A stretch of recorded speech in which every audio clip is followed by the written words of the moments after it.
Impacto evangelístico. Todos sabemos que para cualquier empresa, para cualquier empleo, para cualquier ocupación, se requiere preparación, adiestramiento y estar apto. Cuando alguien solicita un empleo, siempre le piden un resumen de su preparación, porque los que van a emplear quieren estar seguros de que los candidatos estén debidamente preparados y capacitados para desempeñar el trabajo que se les va a asignar. No existe empresario más entendido, más sabio y más escrupuloso de quién va a emplear que nuestro Dios. Él es el dueño de la mies. Y Él recluta obreros, y Él prepara obreros, y Él capacita obreros, y Él inspira, motiva obreros. Porque Él es un buen empresario, nadie le supera. Y surge la pregunta, ¿y por qué son tan pocos los obreros? Siendo Dios tan buen empresario, porque ninguna empresa se paraliza porque no haya empleados ni trabajadores. Los buscan. En ninguna empresa ha cerrado porque no hay quien trabaje. Sin embargo, la empresa más grande de todos los siglos es la empresa de la salvación de las almas. Es la empresa misionera. Es la empresa de ocupar obreros para ganar almas para el reino de los cielos. Y siendo Dios el empresario, ¿por qué entonces la obra no crece como debe crecer? ¿Y por qué hay obras que se comienzan y hasta se desarrollan y hasta tienen tiempo de estar funcionando y luego se cierran y se caen? Si Dios es el empresario que nadie le puede igualar.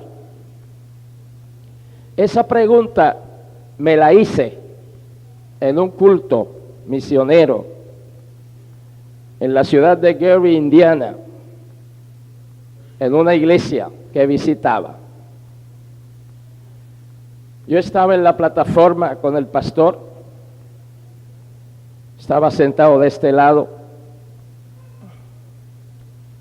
y el hermano que dirigía el culto leyó la porción: la mies es mucha, los obreros son pocos, por tanto, rogad al Señor de la mies que envíe obreros a su mies. Cuando yo oí esto, allí sentado, le pregunté al Señor, le dije al Señor: Señor, ¿por qué hay tantos de tus hijos que se dedican y se emplean en tantas cosas, a tantos trabajos, que un automóvil no se deja y se abandona porque le falla el motor? Siempre hay un mecánico que lo arregla. ¿Por qué, Señor, cuando la tubería de las casas se congestiona y se tupe, siempre hay un plomero que la regla. ¿Por qué, Señor? Siempre que hay unos bloques o unos ladrillos que poner, pues también siempre hay un albañil. Y siempre que hay que levantar una casa en madera, siempre hay carpintero. Y cuando las grandes factorías y empresas pues necesitan manos y brazos, pues siempre hay brazos y manos para todo. Y le mencioné también las posiciones profesionales y ejecutivas. ¿Por qué, Señor? Si todo esto es así, y para todas las cosas que hay que hacer, siempre hay quien lo haga. ¿Por qué, Señor, son tan pocos tus obreros? En ese momento, la gloria de Dios llenó el templo. Su presencia se hizo tan real que yo sentí como si el Señor hubiera descendido del cielo y se hubiese parado ahí en el medio del pasillo. Era un local pequeño. Y entonces, mi pregunta, el Señor me la respondió como un rayo a mi espíritu. Y el Señor me dijo: son tan pocos los obreros, porque la gran mayoría de los que llamo no me obedecen. Y ese es el gran problema de la escasez de obreros que hay. Porque Dios llama, Dios habla, Dios nos compunge. Y de momento, con las lágrimas saliendo de nuestros ojos y dejándolas en el altar, le decimos al Señor que sí. Pero poco rato después, ya estamos pensando distinto. Así es que ya son pocos los obreros, no porque Dios no reclute, no porque Dios no llame, no porque Dios no motive, porque Dios lo hace. Y si yo mandara a levantar las manos de aquellas personas que con toda honestidad pudieran responder que sí, que Dios los ha llamado para su obra, y ha transcurrido tiempo y no han obedecido, aquí nosotros veríamos muchas manos levantarse. Bendito el nombre del Señor. Pues esa es la razón por la cual los obreros son pocos. Amén. Y entre nosotros hay hermanos que estuvieron bregando con el Señor por muchos años, pero al fin se decidieron. Y ahora les pesa no haberse decidido antes. Así es que cuando Dios llama, nosotros debemos obedecer la voz del Señor. Porque cuando Dios llama, Él sabe lo que hace. Y Él sabe a quién llama. Amén. De hecho, todos tenemos un llamado. Nadie puede decir: Dios no me ha llamado. Porque mientras usted tenga hálito de vida y mientras a su lado haya alguien que no ha recibido a Cristo como su Salvador, usted está llamado a hablarle a esa alma. Amén. Bendito el nombre del Señor. Claro, hay llamados específicos para labores específicas. y ministerios específicos y definidos. Pero todo verdadero cristiano tiene un llamado del Señor de dar de gracia lo que de gracia ha recibido. Amén. Pero hemos estado refiriendo más bien a aquellos que Dios llama para que dediquen todo su tiempo a la bendita obra del Señor. Y son tan pocos los obreros, porque son muchos, la gran mayoría no obedecen el llamado de Dios. Alabado sea el Señor. Pero en esta tarde nosotros creemos con todo nuestro corazón que aquí muchos van a responder al llamado del Señor. Alabado el Señor. Estaré emocionalmente preparado.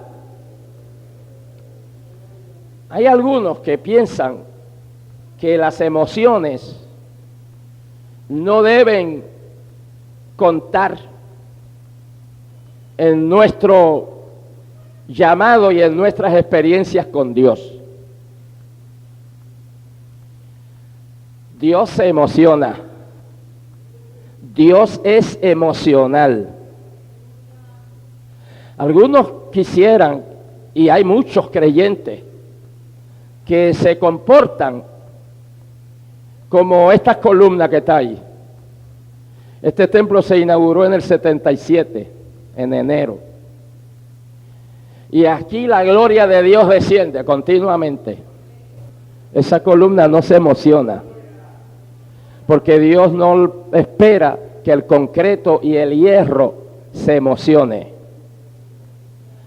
Ahora, Dios nos creó a nosotros seres emocionales, porque Dios es emocional. Tanto se emocionó Dios que nos amó. Y el amor es emoción. Y tanto se emocionó que mandó lo mejor que había en el cielo, a su Hijo Jesucristo. Y Cristo se emocionó tanto que cuando la divinidad dijo: ¿a quién enviaré? ¿Quién irá por nosotros? El Logos, el Verbo, se emocionó y le dijo en el envoltorio del libro: está escrito de mí, el hacer tu voluntad hame agradado. Y tal fue la emoción del Verbo, que fue inmolado como un cordero desde antes de la constitución del mundo. Así que algunos quieren descartar las emociones. Cuando Dios nos habla, si no nos emocionamos, es porque estamos muertos, insensibles. Pues está el muerto en el ataúd y la gente se emociona viendo al muerto. Dice: ay, mira qué bien se ve, si se ve jovencito, mira.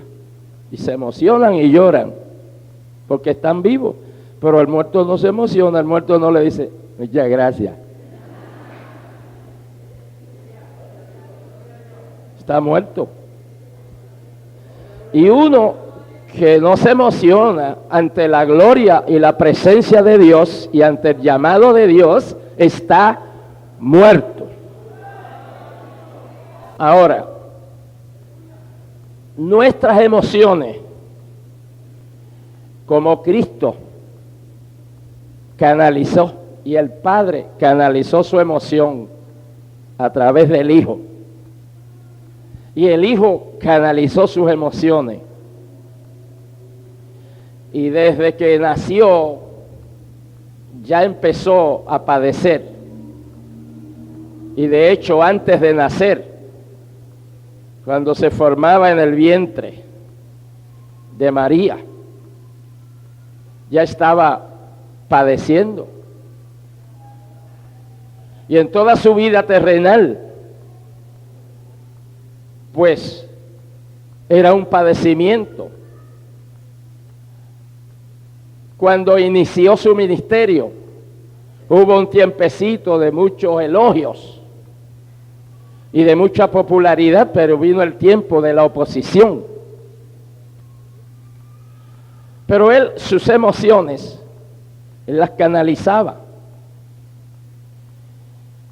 Y cuando empezó a sufrir, no habló con el padre y le dijo: yo creo que esto no se puede seguir. Yo he tratado, pero mi tiempo aquí se acabó ya. Yo me regreso donde el Padre, al cielo. Cuando le arrestaron con un beso, identificándolo con un beso, ¿o ustedes creen que Cristo era insensible? Si Él se vistió de nuestra naturaleza, sufrió nuestros dolores, amén, y fue tentado en todo. Cuando le escupían el rostro, ¿cree usted que Él era como esa columna? Cuando le daban de bofetadas y de puñetazos y le ponían la corona de espinas, cuando Pedro sacó la espada para matar a un soldado, el Señor le dijo: así no es. Si yo quisiera, mando a buscar una legión de ángeles y aquí no queda nadie. ¿Ve? Así que en él funcionaban nuestras emociones, porque él era hombre, se hizo hombre. Pero él canalizaba todo de acuerdo a la palabra escrita. Juan el Bautista no quería bautizarle, le dijo: más bien yo debo ser bautizado de ti. Jesús le dijo: anda, para que se cumpla toda escritura. El Señor, todas sus emociones, porque Él las tenía, porque Él lloró, porque lloró mirando a Jerusalén, se compungió. ¿Por qué lloró ante la tumba de Lázaro? No era porque Lázaro estaba muerto, Él estaba allí para darle vida, y de hecho se retardó para que se muriera Lázaro y Él poder resucitarlo, y que le conocieran no solo como sanador de las enfermedades, pero el dador de la vida. Así que Él no lloraba porque Lázaro estaba muerto.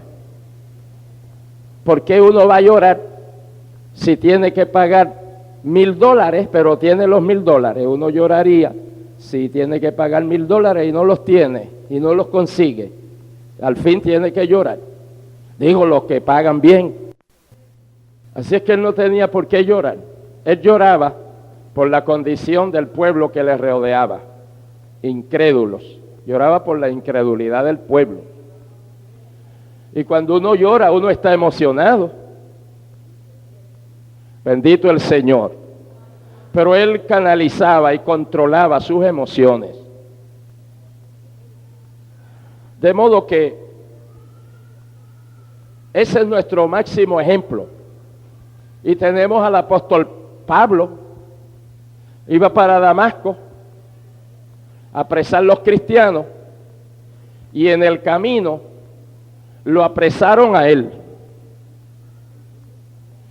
Jesús le salió al encuentro, y el que iba con grande potestad y autoridad a apresar cristianos, siempre entró a Damasco, pero con un guía de la mano, tomado de la mano porque quedó ciego. Los hermanos allí se asustaron, comenzando con Ananías, que el Señor le dijo: viene Saulo, ve para que le ore. Él va a estar en la calle que se llama La Derecha. Y Ananías empezó a temblar. Si ese es el que asola la iglesia, ¿cómo yo voy a ir donde él? Ve, porque instrumento escogido me es este. Entonces, pues Ananías fue, le oró, cayeron las escamas, recibió el Espíritu Santo, fue bautizado. Pero los hermanos en Damasco estaban en guardia, sospechosos. Saulo. Hay que tener cuidado con ese, porque A lo mejor está haciendo un papel ahí para conocernos a todos nosotros y después. Y los propios apóstoles en Jerusalén también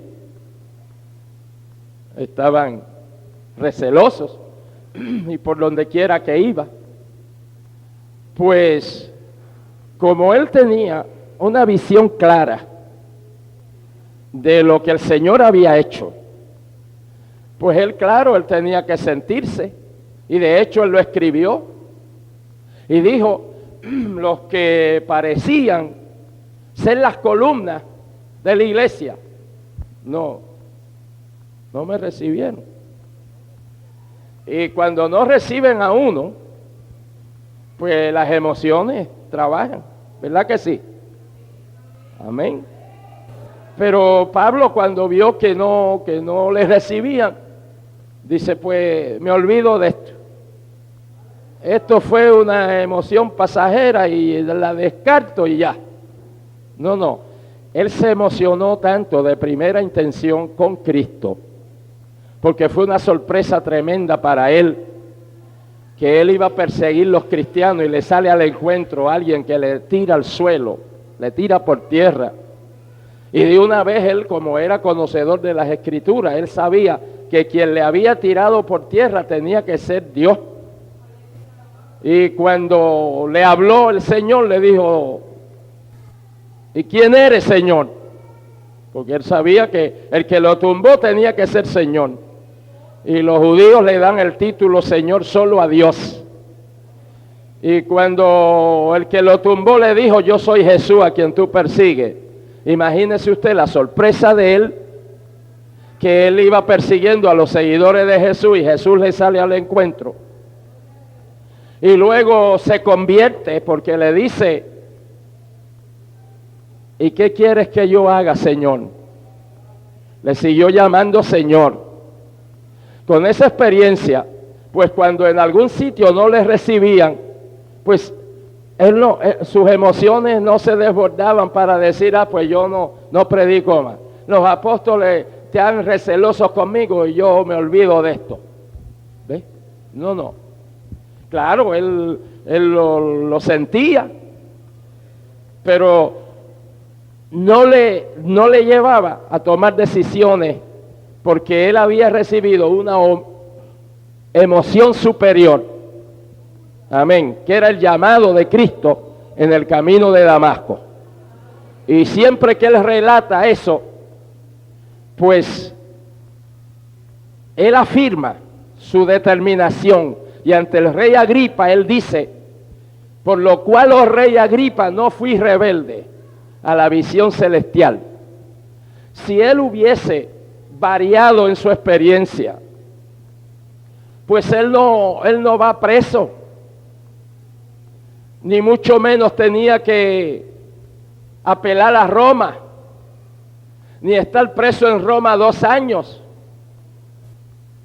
De modo que él sí tenía experiencias amargas, duras, y se emocionaba y lloraba, porque él dice que él era fuerte como un padre para sostener los hijos, pero que también era tierno como una madre para acariciar y mimar sus hijos.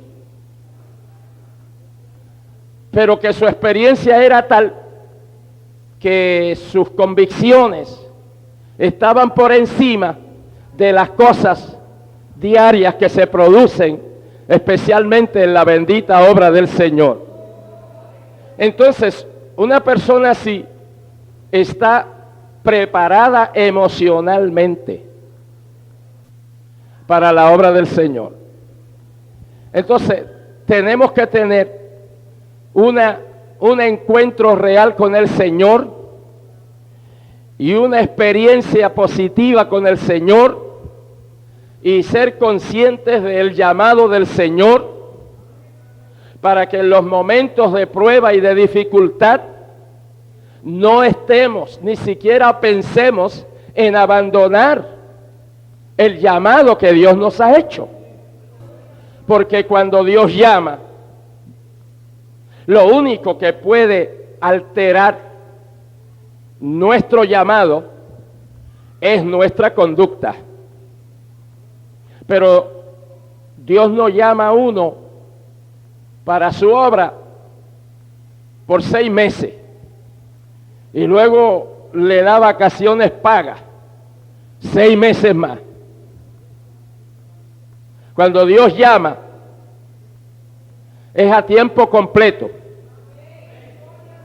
Claro, hay casos de que las personas de inmediato no pueden por X razones, pero cuando Dios llama, Dios desea obreros que le sirvan. Así que el llamado de Dios es irrevocable en cuanto a Dios, pero que nosotros podemos alterarlo y nosotros podemos dejarlo sin efecto. Sufrimos las consecuencias, pero podemos hacerlo. Si una persona a quien Dios ha llamado y las condiciones del llamado están en las Sagradas Escrituras, y esa persona se corrompe en el pecado, adultera y vive una vida desordenada, pues esa persona está violentando, alterando, dejando sin efecto el llamado de Dios. De modo que nosotros tenemos que estar preparados emocionalmente. Si Dios nos llama, lo más normal es que nosotros seamos conmovidos, porque es una cosa grande que Dios nos llame. Dios me llamó a mí cuando me salvó. La noche que Él me salvó, en octubre próximo harán 56 años, pues Él me llamó y esa experiencia está viva en mi corazón. Luego, trabajando, ya un joven, pues Dios me siguió llamando. Al fin abandoné mi trabajo, bien remunerado, para estudiar la palabra. Y en mi primer año de estudios, Dios me llamó para la obra misionera, específicamente a Cuba. Y yo opté por no orar con mucho fervor, porque cada vez que oraba el Señor me hablaba de Cuba y yo no iba a ir a Cuba, yo no pensaba ir a Cuba. Porque yo me imaginaba por allá solo, sin conocer a nadie, y eso me traumatizaba. Y opté por no orar con mucho fervor, y llevaba las cosas así en la iglesia. Estudiando mi primer año, se cerró el instituto por un problema que surgió en la obra. Fui a Estados Unidos a seguir los estudios en un instituto americano.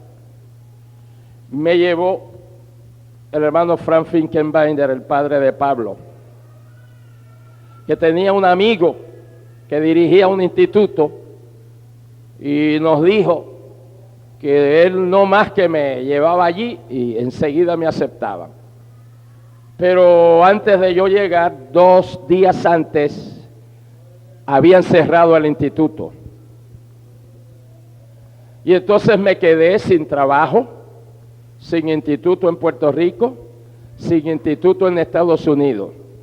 Y me vino una frustración y una desorientación que me agobiaba.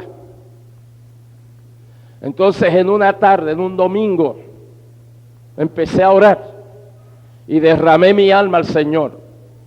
Y allí estaba el Señor enseguida hablándome, que me necesitaba en la obra misionera.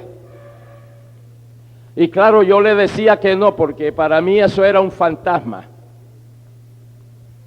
Y volvió y me dijo, te necesito en la obra misionera, ¿vas? Y yo llorando le decía que no. La tercera vez me dijo, te necesito en la obra misionera, te necesito en Cuba, ¿vas? Y yo llorando le decía, no Señor, busca otro. sentí que su mano me rodeó por el pecho y la espalda y me tomó así. Y volvió y me dijo, te necesito en la obra misionera, ¿vas? Y llorando le dije, no señor, busca otro.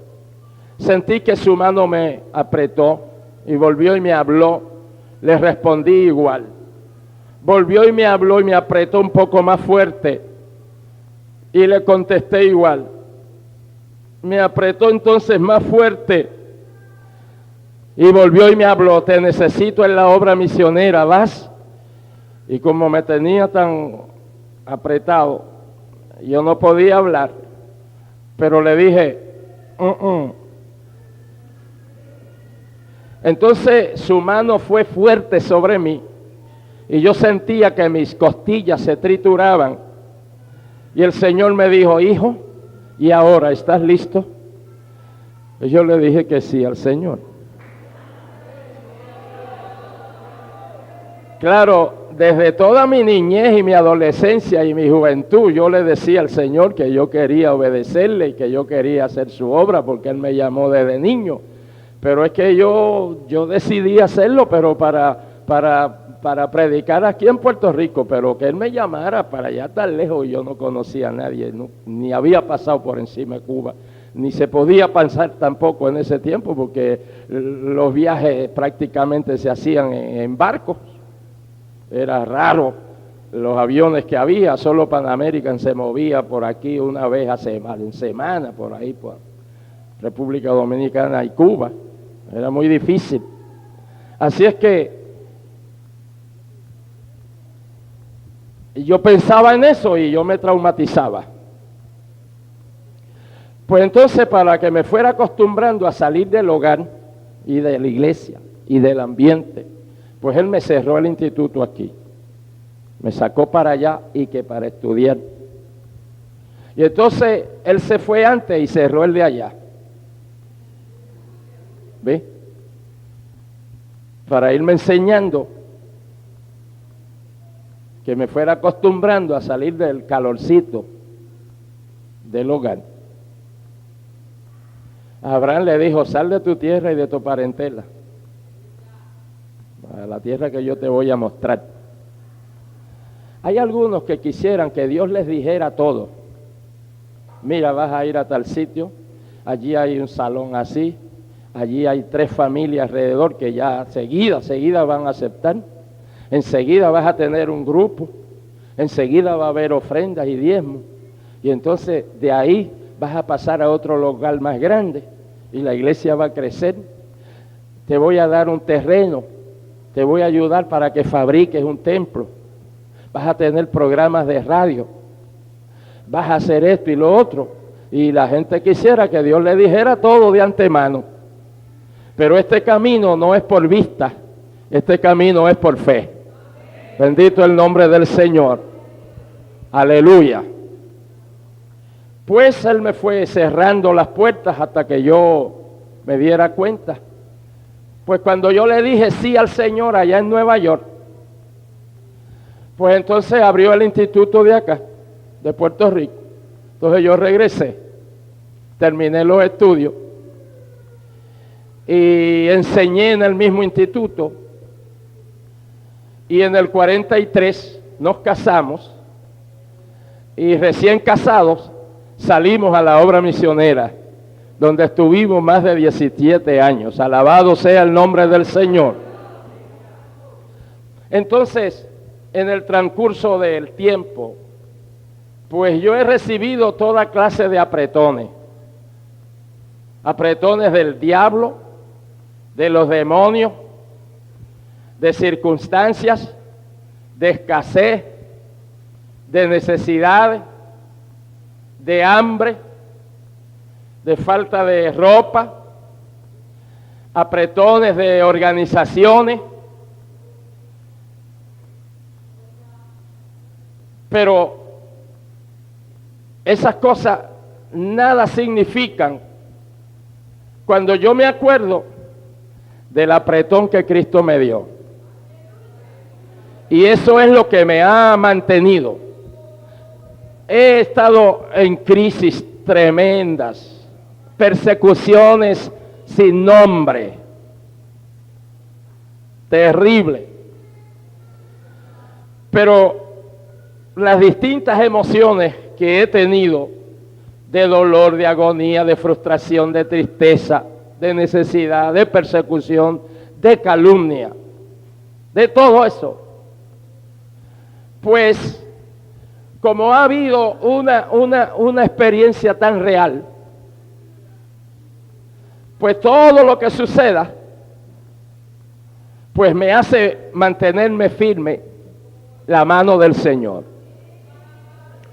Y enseñando en el instituto donde me gradué, siendo un jovencito, una mañana le dije al estudiante que estaba a mi izquierda: fulano, guíanos en oración para comenzar la clase. Y él empezó a orar. Pero de momento el Espíritu Santo lo tomó y empezó a hablar en lenguas. Entonces el Espíritu Santo, yo oía lenguas, pero el Espíritu Santo me daba la interpretación en español. Yo oía lenguas, pero yo entendía español. Y el Señor me decía: yo te he llamado, yo te he escogido, yo te envío. Vas a sufrir persecución, difamación, calumnia, escasez. Me hizo una lista larguísima de cosas que yo iba a padecer. Y luego me dijo: pero una sola cosa yo espero de ti, que te guardes en limpieza y en santidad, y yo me voy a encargar de todo lo demás, de todo lo que me había mencionado. Y yo alabo y bendigo el nombre del Señor, porque Él me ha ayudado a guardarme a mí mismo, por lo cual Él también me ha guardado. A su nombre sea gloria, honra y alabanza. De modo que experiencias de esa naturaleza, pues que emocionan a uno tanto y le siembran convicciones tan profundas en uno, que entonces pues uno puede entender mejor a San Pablo cuando dijo: ¿quién nos apartará del amor de Dios?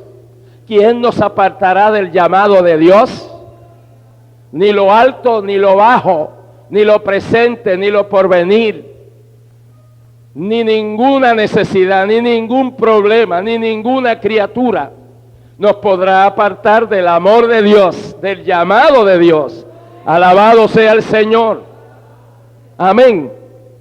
Pero si uno, cuando Dios empieza a tratar con uno, pues se hace como yo empecé a hacer, evadir, porque uno empieza a pensar que qué duro es el ser obrero, el ministerio. Pero uno más bien debería pensar que sí es duro obedecer a Dios, pero que resulta mucho más duro desobedecer a Dios. Bendito el nombre del Señor. Amén. Y yo puedo decir, después de 45 años de estar ministrando, que sí es duro. Pero yo no más que pienso, si yo no obedezco al Señor, entonces sí hubiese sido duro para mí. Porque yo no estaría aquí, a lo mejor ya estaría en el infierno. Porque toda desobediencia es pecado. Y el pecado engendra pecado. Y por eso hay muchos obreros y pastores y evangelistas que caen en pecados vergonzosos, porque no han obedecido lo que Dios le ha mandado hacer. Entonces uno entra en desobediencia. Y cuando uno entra en desobediencia, le tiene la puerta abierta a Satanás. Y Satanás tiene todo el derecho de atacarnos y sin defensa. Porque Satanás le reclama a Dios: este está en desobediencia. Y tú no puedes defenderlo, lo cual es verdad.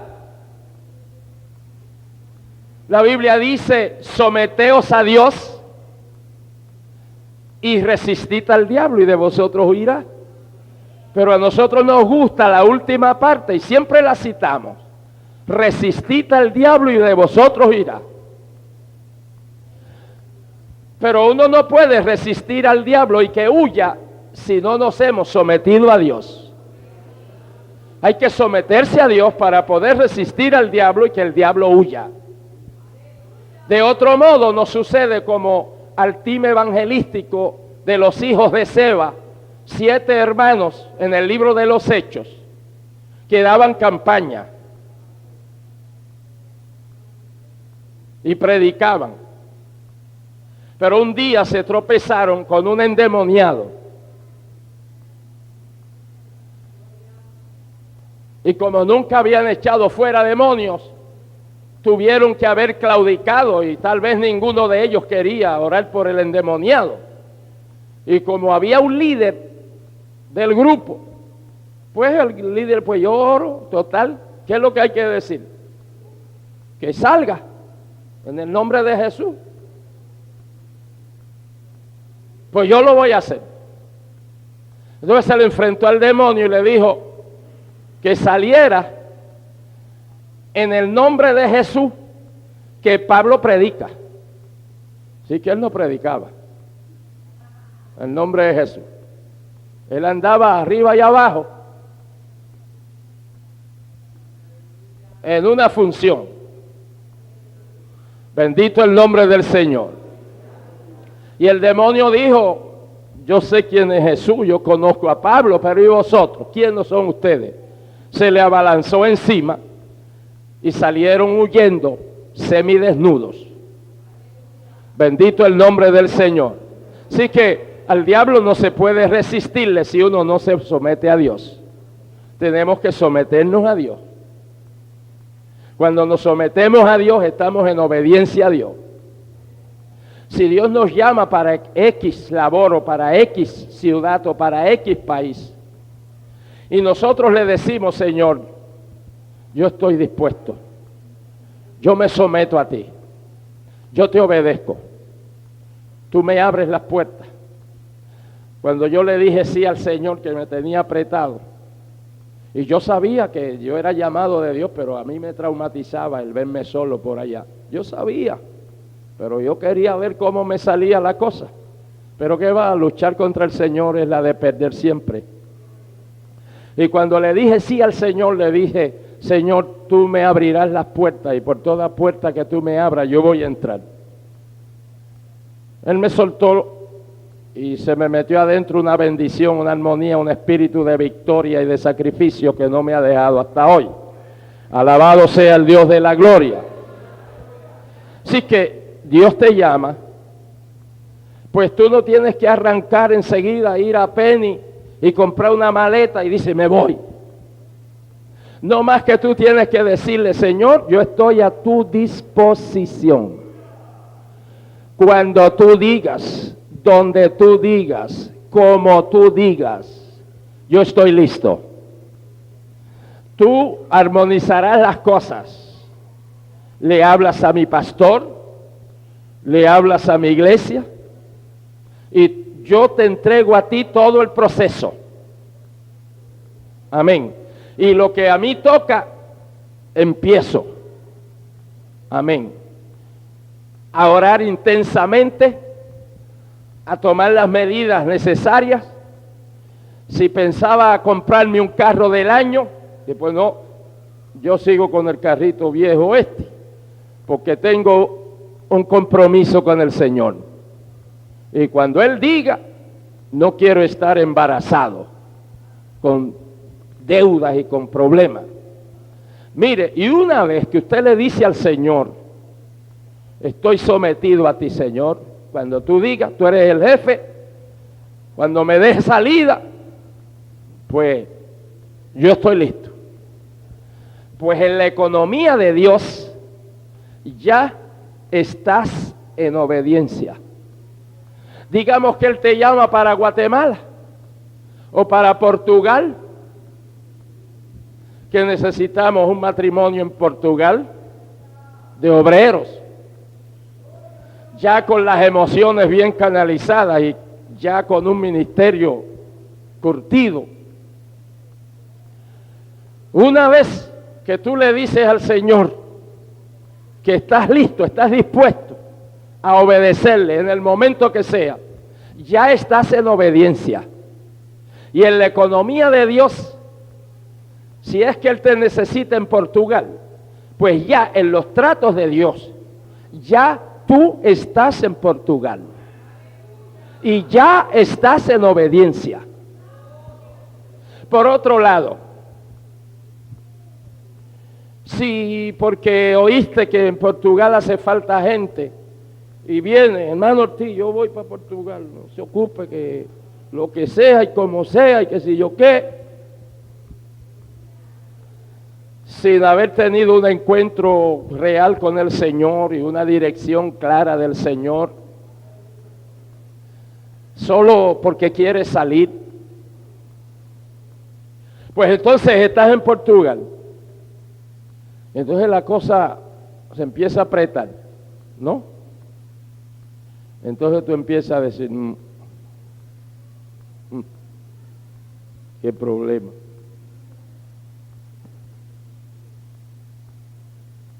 Yo creo que yo me equivoqué. Yo ni me atrevo a escribirle al hermano Ortiz. Yo lo que voy a hacer es que me voy y me aparezco allá. Cuando lo sepan ya yo estoy allá. ¿Ves?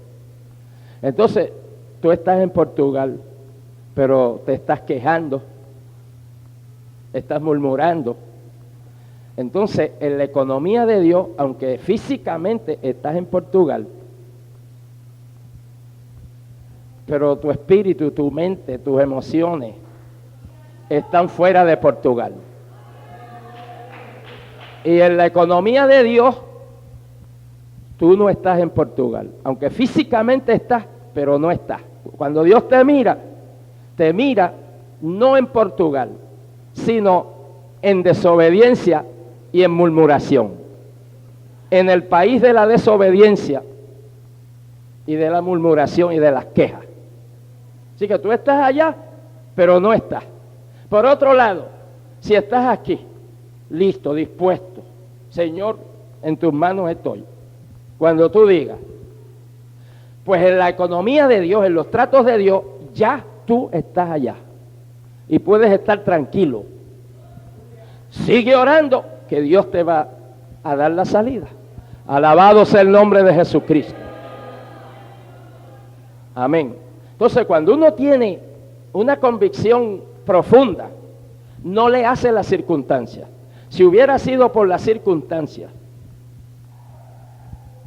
imagínense, nosotros acabaditos de llegar a la República Dominicana en el 43, viajando a pie, a caballo,